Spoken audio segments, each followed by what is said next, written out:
Apa kabar Bapak dan Ibu penggerak? Alhamdulillah hari ini kita sudah memasuki hari kedua dan kemarin kita sudah melalui materi pengenalan platform belajar melalui LMS. Nah, sebelum kita memasuki materi hari ini, marilah kita berdoa bersama-sama agar apa yang kita lakukan hari ini mendapat berkah dari Allah Subhanahu wa taala. Berdoa, kita mulai. Selanjutnya pada hari ini adalah hari kedua yang akan membawakan materi. Sebagai fasilitator adalah Ibu Mutmainnah Ina dari SMA Negeri 4 Makassar. Dan adapun saya sendiri sebagai moderator, Suryati dari SMA Negeri 5 Pindrang, dan peserta adalah Ibu Jusnita dari SMA Pambuang, Sulawesi Barat.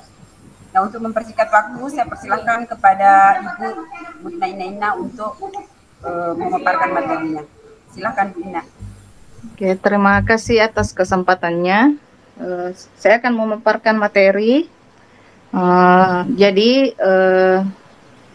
Pertama-tama yaitu sebagaimana yang kita ketahui bahwa saat ini ada kurikulum baru dari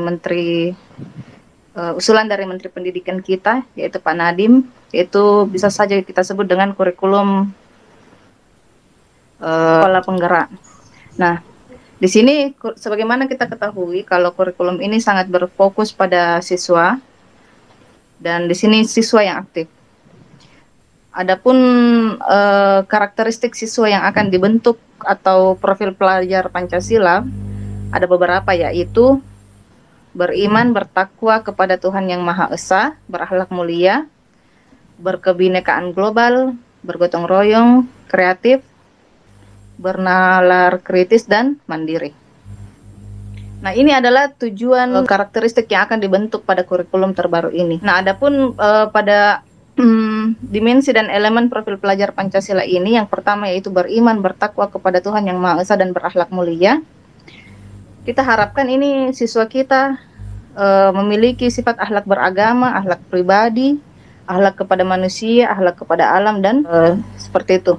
Kemudian elemen selanjutnya yaitu berkebinekaan global. Jadi di sini siswa kita diharapkan dapat mengenal dan menghargai budaya, dapat berkomunikasi dan berinteraksi antar budaya, kemudian memiliki rasa tanggung jawab terhadap pengalaman kebinekaan, dan siswa kita juga diharapkan ini dapat bersikap adil. Profil elemen selanjutnya yaitu bergotong royong. Di sini bergotong royong, kita harapkan siswa ini memiliki berkepedulian terhadap sesama temannya di kelas, baik itu dalam kelas ataupun di luar kelasnya, suka berbagi dan bisa berelaborasi. Selanjutnya yaitu siswa kita ini memiliki karakter mandiri, di mana dia dapat memahami materi dan kemudian memahami diri dan situasi, dan mampu meregulasi diri. Di sini contohnya kalau pada kehidupan di sekolah, proses pembelajaran, dia mampu mengerjakan tugas secara mandiri terlebih dahulu. Kemudian apabila dia tidak bisa memecahkan suatu masalah tersebut, ya di sini kita berharap guru sebagai fasilitator juga dapat membantu siswa tersebut. Profil selanjutnya yaitu bernalar kritis. Di sini siswa ini dapat harusnya bisa memperoleh dan memproses informasi dan gagasan, menganalisis dan mengevaluasi penalaran, merefleksi dan mengevaluasi pemikirannya sendiri. Jadi di sini pada saat proses pembelajaran, guru memberikan suatu problem solving, kemudian diharapkan siswa ini bisa bernalar kritis. Dia bisa memperoleh informasi, dia bisa menganalisis, dia juga bisa mengevaluasi problem solving tersebut. Kemudian yang terakhir itu adalah kreatif. Di sini kita diharapkan siswa dapat menghasilkan gagasan yang orisinil. Kemudian dia bisa menghasilkan karya dan tindakan yang orisinil. Kemudian dia memiliki keluasan berpikir dalam mencari alternatif solusi permasalahan di dalam suatu proses pembelajaran. Jadi ini adalah profil pelajar Pancasila yang merupakan tujuan dari kurikulum sekolah penggerak ini. Sampai di sini materi yang akan saya bawakan. Mungkin ada pertanyaan dari Bapak Ibu. Terima kasih Bu atas pemaparan materi dari Ibu Fasilitator, dan saya persilahkan kepada peserta apabila ada hal yang kurang jelas dan ingin dipertanyakan tentang profil pelajar Pancasila, dipersilahkan. Sepertinya tidak ada, Budi. Materi selanjutnya akan dibawakan oleh Ibu Suryati, di mana materinya ini adalah alur tujuan pembelajaran. Oleh karena itu, waktu dan tempat kami persilakan kepada Ibu untuk membawakan materi. Silakan. Terima kasih Ibu Moderator. Alhamdulillah, apa kabar Ibu-ibu peserta pelatihan pada hari kelima hari ini? Alhamdulillah kita sudah sampai pada hari ini, dan untuk hari ini kita akan memasuki materi ATP atau alur tujuan pembelajaran. Namun sebelum kita masuk materi, marilah kita berdoa bersama agar apa yang kita lakukan, ilmu yang kita dapatkan selalu mendapat berkah dari Allah. Berdoa dimulai. Baik Bapak Ibu, adapun materi hari ini, hari kelima dalam pelatihan kurikulum sekolah penggerak ini adalah alur tujuan pembelajaran. Di dalam materi alur tujuan pembelajaran, hari ini kita akan membahas tentang konsep alur tujuan pembelajaran, konsep tujuan pembelajaran, prinsip penyusunan alur tujuan pembelajaran, dan prosedur penyusunan alur tujuan pembelajaran. Nah, yang pertama adalah berbicara tentang konsep. Konsep tujuan pembelajaran itu terdiri atas tujuan pembelajaran merupakan deskripsi pencapaian 3 aspek kompetensi, yaitu pengetahuan, keterampilan, dan sikap yang diperoleh siswa dalam satu atau lebih kegiatan pembelajaran. Disusun secara kronologis berdasarkan urutan pembelajaran dari waktu ke waktu yang menjadi prasyarat menuju capaian pembelajaran. Kemudian untuk rumusan tujuan pembelajaran tidak hanya mencakup tahapan kognitif. Ya, jadi tahapan kognitif itu seperti mengingat, memahami, mengaplikasi, menganalisis, mengevaluasi, dan mencipta. Dan dimensi pengetahuan seperti faktual, konseptual, prosedural, metakognitif. Tetapi juga mengikut sertakan perilaku capaian seperti kecakapan hidup, kritis, kreatif, komunikatif, dan kolaboratif, serta profil pelajar Pancasila yang beriman, berkebinekaan global, bergotong royong, kreatif, bernalar kritis, dan mandiri. Dan itu adalah merupakan konsep tujuan pembelajaran. Selanjutnya, konsep tujuan pembelajaran itu terdiri atas yang pertama adalah kompetensi. Jadi kompetensi itu adalah kemampuan yang didemonstrasikan oleh siswa atau diaktualisasikan dalam bentuk produk atau kinerja abstrak atau konkret yang menunjukkan siswa telah berhasil mencapai tujuan pembelajaran. Jadi kita bisa menggunakan kata kerja operasional dapat diamati mengacu pada taksonomi Bloom yang direvisi. Jadi contohnya seperti peserta didik dapat menyajikan, dapat membuat solusi untuk menangani perubahan kondisi alam di permukaan bumi akibat faktor manusia. Yang pertama. Kemudian yang kedua adalah konten. Jadi konten itu adalah ilmu pengetahuan inti atau konsep utama yang diperoleh siswa melalui pemahaman selama proses pembelajaran di akhir satu unit pembelajaran. Nah, sekarang pertanyaannya, apa itu ilmu pengetahuan? Ilmu pengetahuan itu inti atau konsep utama yang perlu dipahami di akhir satu unit pembelajaran. Kemudian pertanyaan apa yang perlu didapat siswa setelah mempelajari unit tersebut? Misalnya perubahan kondisi alam di permukaan bumi akibat faktor manusia. Jadi ada konten yang mendukung, ada teori yang mendukung dari kompetensi tadi. Selanjutnya adalah yang ketiga, konsep tujuan pembelajaran adalah variasi. Variasi adalah sebuah keterampilan berpikir apa saja yang perlu dikuasai siswa untuk dapat mencapai tujuan pembelajaran. penggunaan keterampilan berpikir kreatif, kritis, dan tingkat tinggi seperti mengevaluasi, menganalisis, memprediksi, menciptakan, dan lain sebagainya. Keterampilan belajar atau keterampilan berpikir apa saja yang perlu dikuasai siswa untuk dapat mencapai tujuan pembelajaran. Jadi, gunakan keterampilan berpikir yang bervariasi, terutama HOTS. Jadi contohnya menganalisa hubungan antara kegiatan manusia dengan perubahan alam di permukaan bumi dan menarik kesimpulan penyebab-penyebab utamanya. Nah, di mana untuk kita menganalisa hubungan dan menarik kesimpulan, peserta perlu mengetahui, memahami, mengaplikasi materi tersebut. Nah, untuk variasi ini, jadi kita akan memberikan bagaimana siswa itu kreatif dalam melaksanakan kompetensi ini, ya, yang didukung oleh konten dalam menghasilkan atau dalam mencapai sebuah tujuan pembelajaran. Kemudian selanjutnya adalah konsep tujuan pembelajaran. Contoh dalam pembuatan konsep tujuan pembelajaran, kita bisa melihat di sini seperti yaitu menjelaskan. Ini menjelaskan adalah merupakan kompetensi. Jadi kompetensi yang dimiliki siswa itu menjelaskan hukum Newton, ya. Jadi hukum Newton itu adalah konten.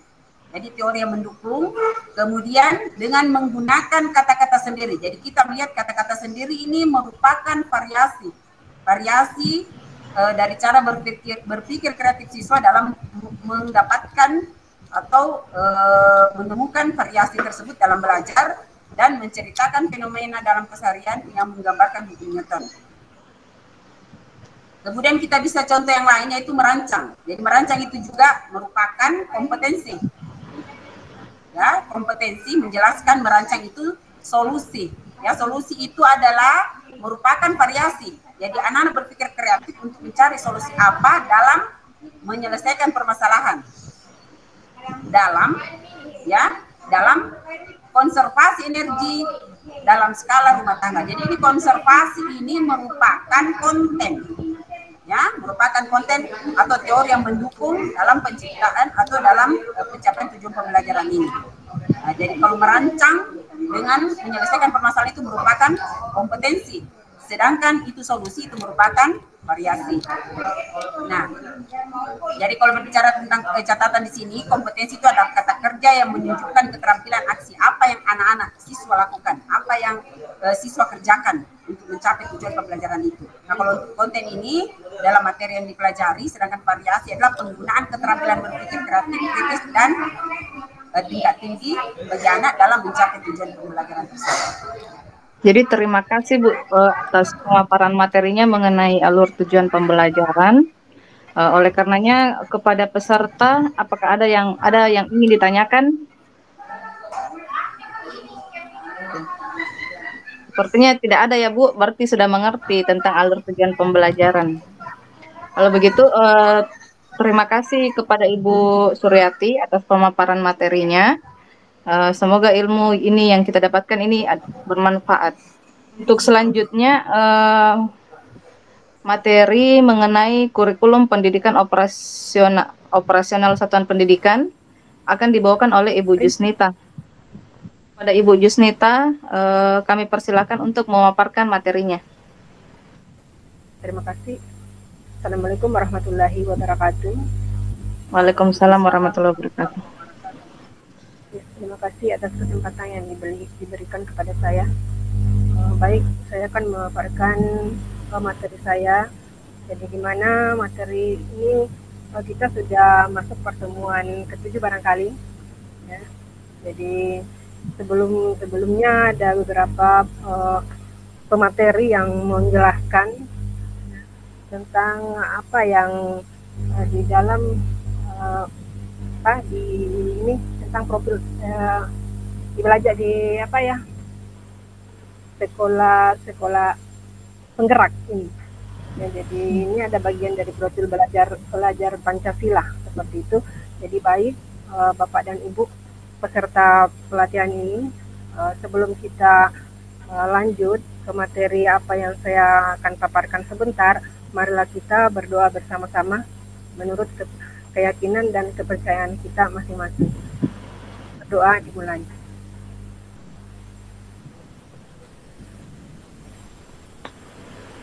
Ya, selesai. Nah, baik, Bapak dan Ibu peserta pelatihan ini, saya akan memaparkan materi apa yang saya akan membawakan pada hari ini, yaitu tentang prinsip pengembangan kurikulum operasional di satuan pendidikan, di mana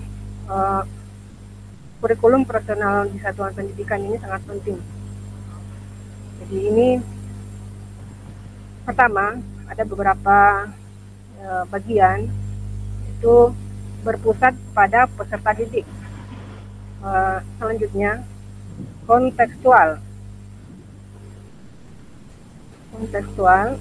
dan berikut esensial, akuntabel. Berarti ada masalah teknis ya Bu ya, jadi kita tidak menampilkan presentasinya karena tidak bisa.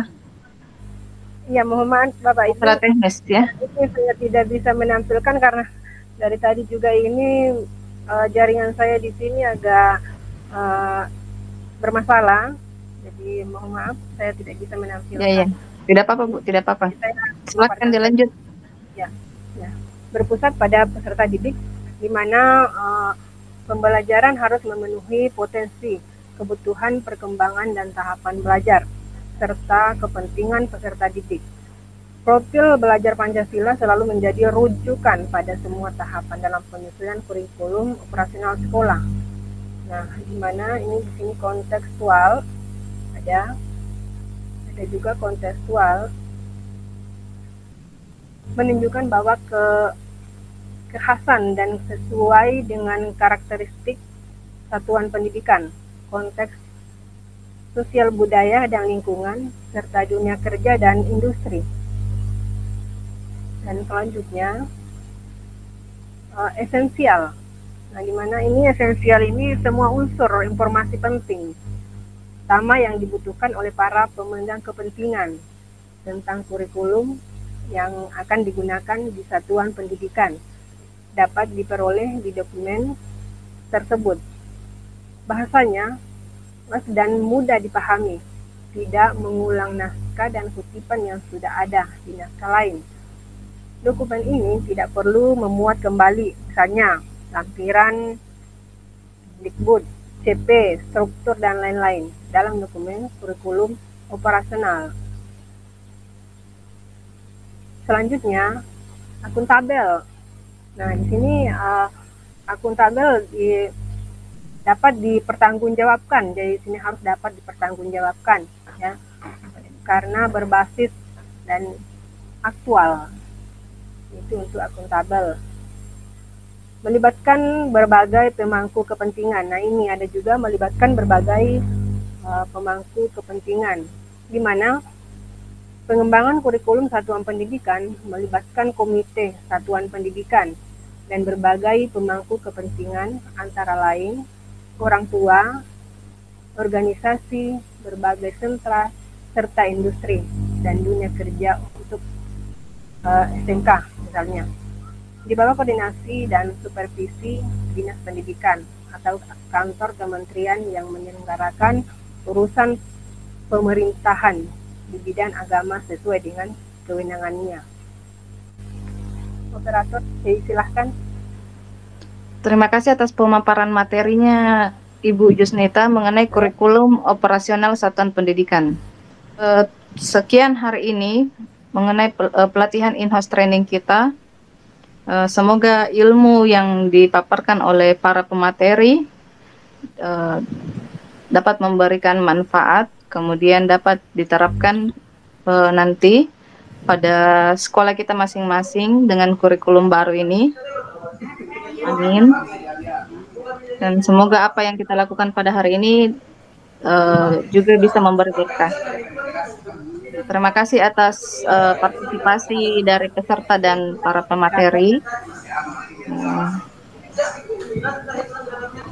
Assalamualaikum warahmatullahi wabarakatuh. Waalaikumsalam warahmatullahi wabarakatuh. Waalaikumsalam warahmatullahi wabarakatuh.